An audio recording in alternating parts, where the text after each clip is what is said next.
Hello guys, আজকে আমরা বাইরে ঘুরতে বেড়াচ্ছি। আমরা পাঁচজন খাচ্ছিলাম।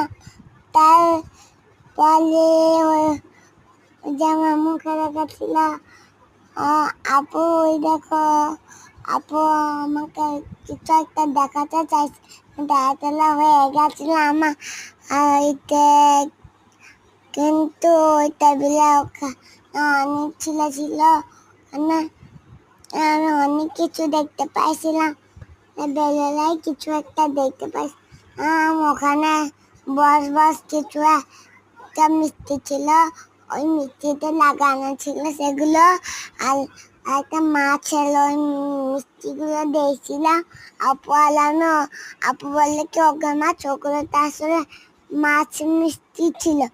আর আমি ওইখানে লাগিয়ে দিয়েছি, মানে ভাবছিলাম। আর আমি লিপস্টিক বলে বাইরে ঘুরতে বেরিয়েছিলাম। তারপর আর নাই, কিন্তু আমি এখন গেছিলাম। তারপরে আরেকটু কথা ছিল বলতে।